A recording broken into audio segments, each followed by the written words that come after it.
Hello, and welcome to Critical Thinking in COVID-19, Episode 4. In this episode, we'll continue looking at the argument from authority in the particular context of assessing President Donald Trump's expertise as a medical authority. Donald Trump, of course, was elected president, and he has the legal authority conferred by this office. But having legal authority is not the same thing as having authority as an expert. In this video, I'll take a look at Trump's authority as a medical expert, applying objectively the standards for assessing expertise that I looked at in the previous video. Now, it might seem unfair to judge Trump's medical expertise. After all, pretty much all previous American presidents would fall short here. They're not, and generally were not, medical doctors. But this must be done because Trump regularly contradicts the claims of public health experts, including people like Dr. Fauci. One example was Trump's somewhat ambiguous backing of the malaria drug, in which he both agrees and disagrees with Fauci's concerns, while also recommending that people try it, contrary to the advice of public health experts. In the early days of the crisis, Trump claimed, contrary to the experts, that COVID-19 was like the flu, and suggested that it would probably disappear in April, which unfortunately is not true. He also asserted that extensive testing for the virus was not necessary in the United States to return to normal, which contradicts the view of medical experts.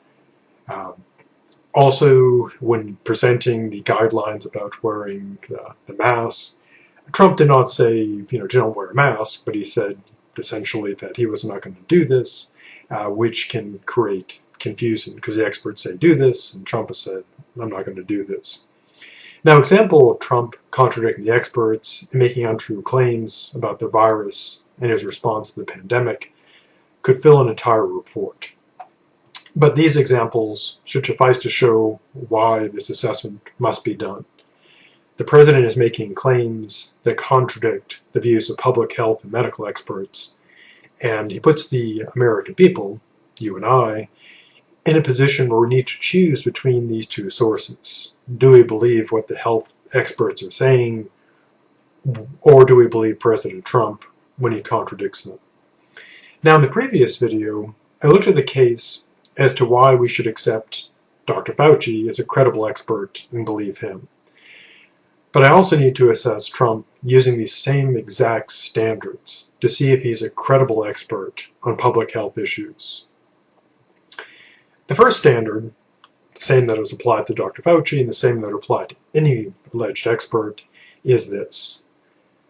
Does he have sufficient expertise in this subject? Now, Trump did attend college, may perhaps have taken a biology class, but he has no formal education in public health or medicine at all. He has no experience in this area beyond what is happening now. He has no accomplishments in public health beyond what is occurring now, which seems objectively to be largely failures. His only reputation in this area is based on his handling of this crisis, which seems objectively bad. While he is president, he has no relevant experience, education, etc. in public health.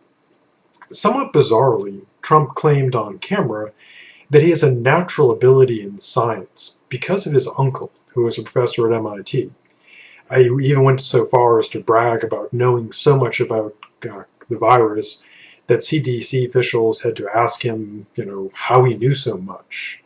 I should not have to say that this is not how expertise works. You do not inherit scientific knowledge and abilities from relatives. I mean, you could have a genetic inheritance of qualities that could be relevant to developing scientific skills, but we would not think that, say, Albert Einstein, if he had a nephew, that the nephew would therefore be a genius in science.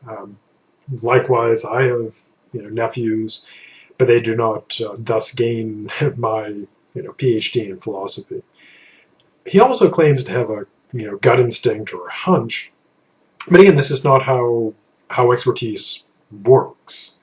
I mean, true, experts who spend a lot of time in the field and have all kinds of education and knowledge and experience, they can make what we might call, subconscious judgments, not sort of consciously running through everything, but they're doing this on the basis of considerable experience and knowledge, etc., and they are actually experts. And even then, if someone just says, I have a hunch and I feel this is right, well, you need to expect them to also show their work, because if it is in fact true, they would be able to lay out the reasoning and evidence. So merely feeling it, not a great indicator.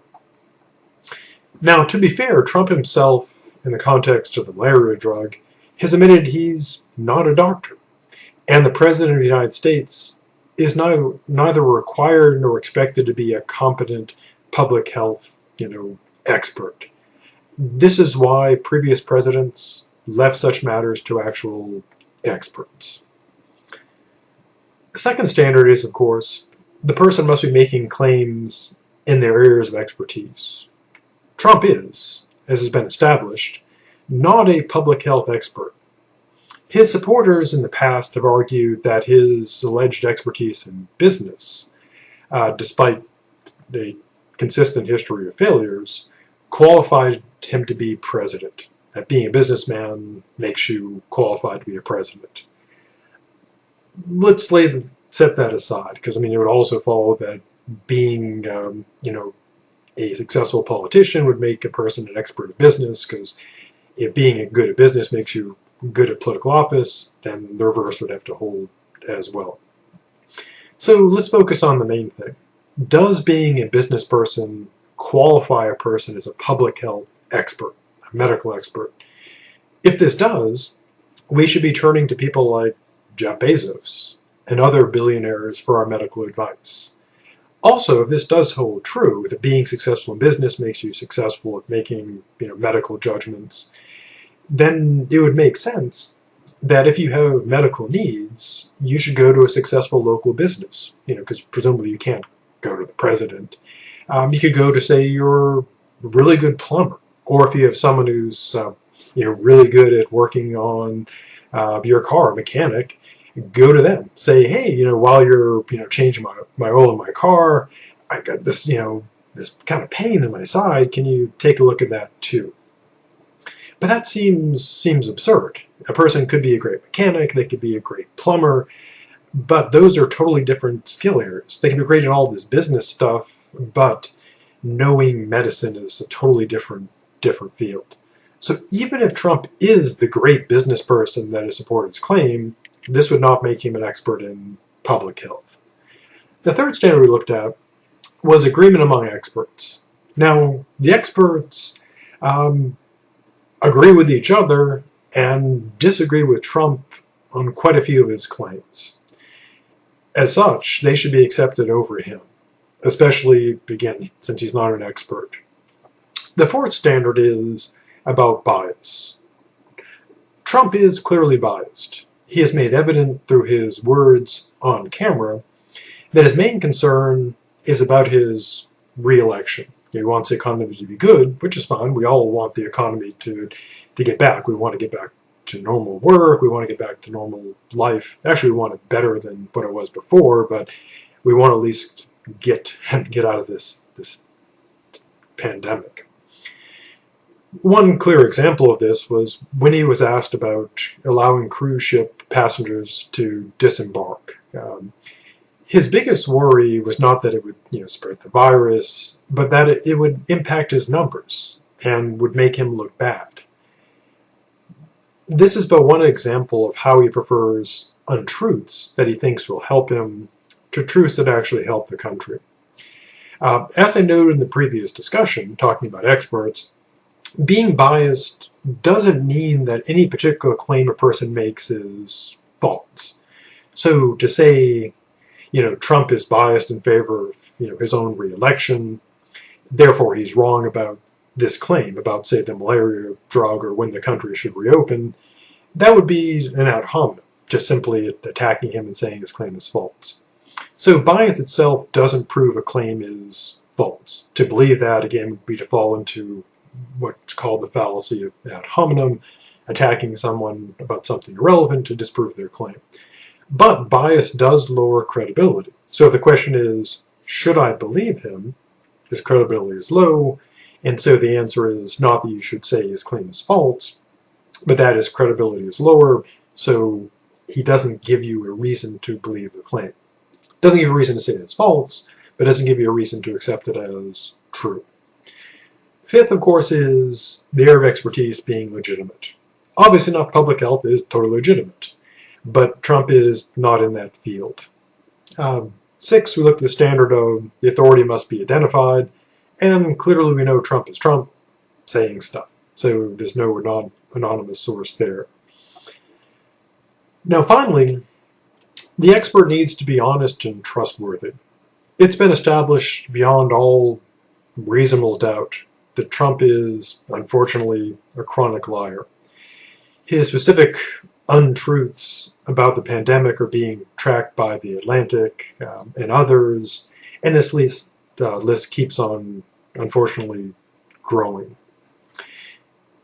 Now, the fact that a person is dishonest does not entail that any particular claim they make is false. So if someone were to say, Trump lied about this, Trump lied about that, therefore this particular claim that the country should reopen, say in May, is false, again, that would be an ad hominem, saying that because he has this, dishonesty, this claim is false, bad logic. Someone could be a chronic liar, and that means that their credibility is low, but it doesn't mean any particular claim they make is false. To use my usual stupid math example, if someone says, this person's a chronic liar, they just lie constantly, and they say 2 + 2 is 4, so they're wrong, that clearly shows it's bad logic. But if someone is constantly, lying about stuff, especially in a particular topic area, then their credibility is low. It doesn't mean that you should accept their claim as false, but it does mean that you should not accept their claim based on their credibility, because it's going to be low. So by applying to these standards to Trump, we can establish, the same way we do with any expert, that if Trump and public health experts disagree, the rational thing to do is to believe the public health experts over Trump. There are, of course, those who support Trump over the experts, and they have great, maybe even absolute faith in him. Now, many people, of course, don't, believe in him and would follow the public health experts correctly over him. But what about people that doubt the experts? They think this is some sort of conspiracy against Trump, that people are, rejecting his claims because they hate Trump, because they want him to lose the election, and so they're accepting Trump over the experts. Well, speaking to these devoted supporters, I would propose that they put their faith to the test. This will get a bit dark, so consider this a trigger warning. So speaking to a Trump supporter, so suppose you, I'm talking to you, suppose you believe that Trump is correct. You should believe Trump when he talks about the coronavirus over the experts. Well, imagine that you're experiencing the following: a headache that changes depending on the time of day and position of your head. If this gets worse over time, you experience seizures and numbness, and you're like, crap, what's going on? So you wisely decide to seek medical attention. These are the signs of a possible brain tumor. When you get to the doctor's office, the receptionist says, you're in luck. Dr. Sanjay Gupta, noted, neurosurgeon, and President Trump are here, and they're able to see you. Which one do you want to see? Now, if you believe that Trump should be trusted over public health experts and medical experts, then you should choose to have Trump examine you. After all, you believe that he knows better than medical experts. If you don't trust Trump about this, and would trust Dr. Gupta, because he's a doctor, then you should trust the health experts over Trump when he contradicts them. Now, suppose you would say, no, I'd have Trump examine me because I believe him over the experts, and I trust him. I know that he's right and the experts are wrong. Well, this can get even darker. Suppose that you find out you have a brain tumor, and the receptionist says, I'm terribly sorry about that, but you're in luck because Dr. Gupta and the president are scrubbed up and ready to cut that tumor out of your head. If you believe Trump over the medical experts and say they're, all wrong or mostly wrong when they disagree with Trump, then you accept that he is a better medical expert. So you should be, as horrible as it sounds, willing to have him cut a hole in your head. If you're unwilling to let Trump do this and would prefer the actual neurosurgeon, then you should not trust him over the medical expert when it comes to COVID-19. So, while Trump is obviously legally and legitimately the president, he won the election, and that's how it works in a democracy. This does not make him a medical expert. When his claims contradict those of public health care experts, believe the experts. Believing Trump, when he contradicts them and says other things, can put you and other people in danger. And this is not only bad logic, it's also morally irresponsible. So as unfortunate as this is, when the experts disagree with Trump, you should believe the experts, because he is most definitely not an expert in this matter, and he's shown his clear willingness to contradict them and push those lines. So stay safe, and I'll see you in the future.